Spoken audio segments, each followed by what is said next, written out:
What's up? Yesterday I left out some books, so this is kind of like an add-on, a DLC to the book video I did yesterday about what I've read. I don't think I read as much as I used to, but it's for a good reason in my eyes. I have kind of got back into gaming, not heavy, but I've gotten back into it. Gaming is one of those things I've always grown up with. I've always had gaming to fall back on, but the older I get, it's not even like a time thing really. It's just I think I've become like I've reached that like old man status almost of where like your tastes are set. And so I think very hard before I buy another game. And if I don't feel confident or don't feel like if I don't feel drawn to any certain game, I just don't play them. And that's why I read books and do other things. But I did most recently, I purchased the Oblivion remake. That is very fun. I was 9 years old when the original came out, and I remember it being like a pretty big deal and playing it some. My cousins had it. And it just looked so. I remember it looked so crazy back then. Oblivion in 2006 looked to me at the time like Oblivion remastered looks now, and it's just crazy like how far things have come. Yeah, and then I beat the original Resident Evil 4, which I emulated. I have like a PS2 emulator. That might be that might be not fun to say on YouTube, if you know what I mean. But no, so I don't think I read as much as I used to, but I've kind of gotten back into where I have found some games I really like, and I've been kind of focusing on them. And I actually, like my previous video, I am a student at a college, and so there's just times where I'm reading for class. And sometimes that can kind of burn you out. You're like, oh, I had to read 60 pages today of this book. Yeah, I probably should read the book I have for fun, but you've already burnt your gas tank's already empty, you know what I'm saying? But yeah, Resident Evil 4, Oblivion. I'll probably be on Oblivion for a while. I want to play Claire Obscure Expedition 33. I might play some Final Fantasy, like some old Final Fantasy. There's always room for that.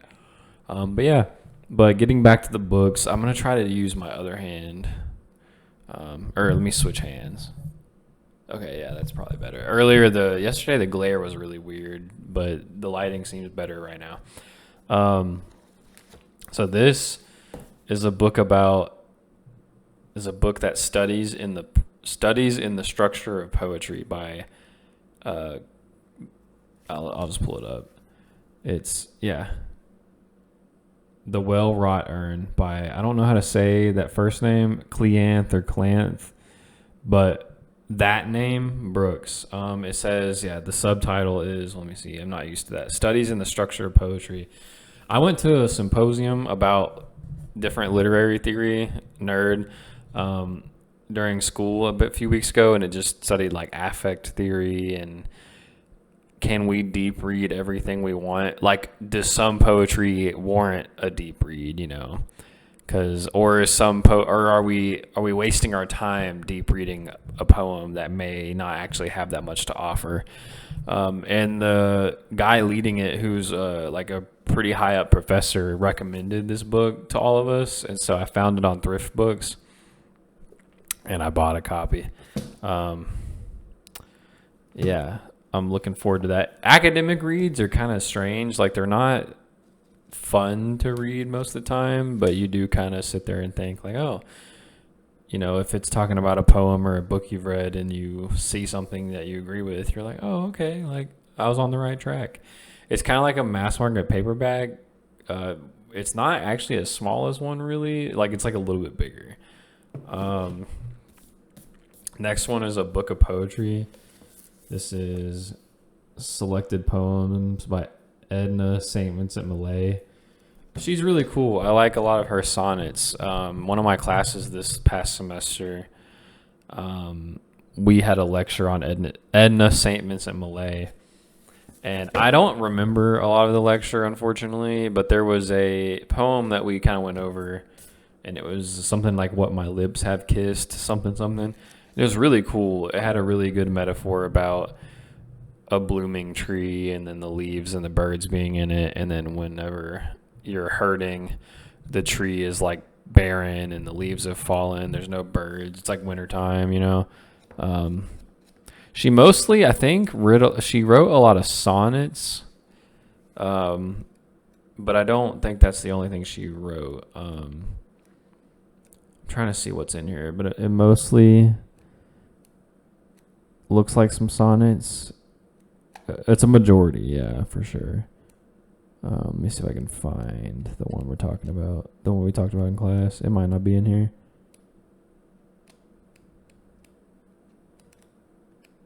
Let me see.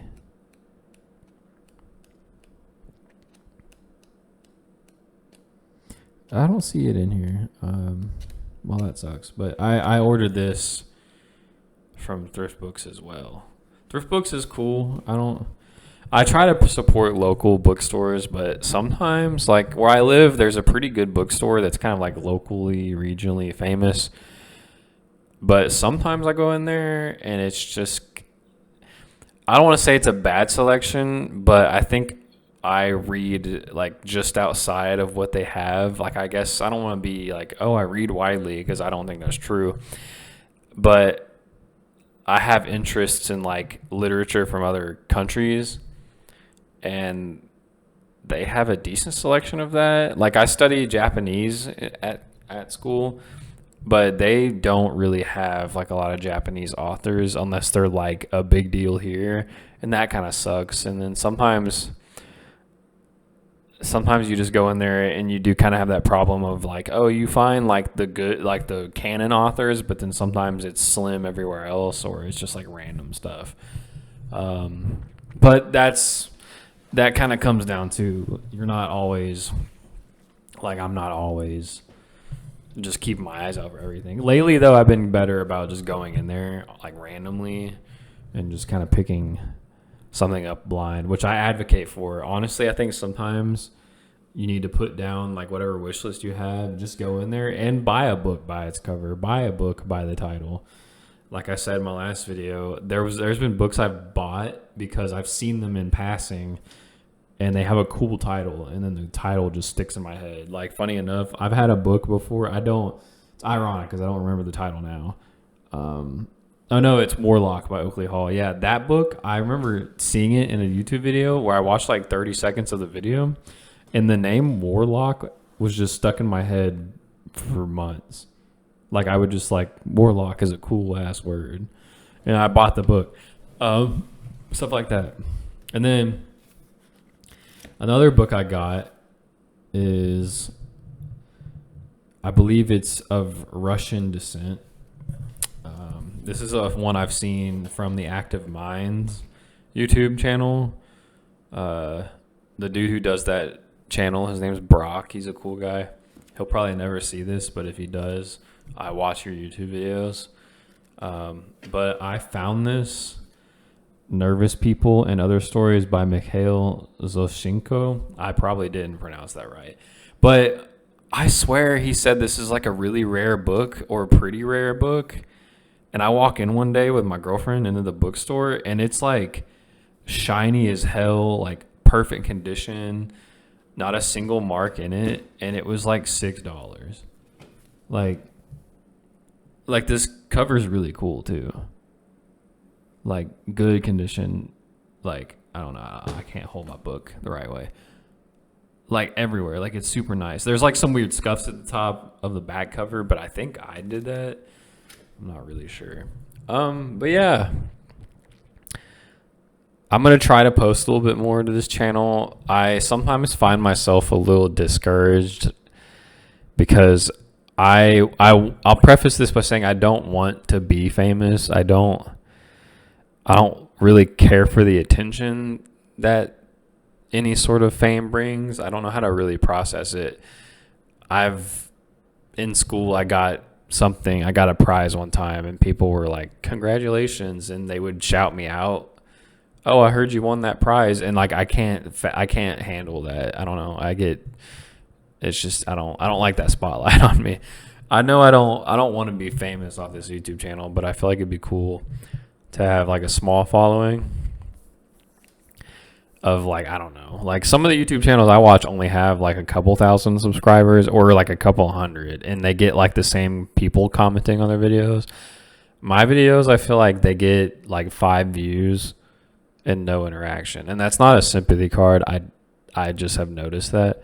Um, that might be because I don't really use this channel other than watching YouTube videos, or other than making YouTube videos. I actually have a channel where I do all my watching, and then this is the channel where I make the videos. Maybe I screwed up and need to kind of merge the two, but yeah. Thanks.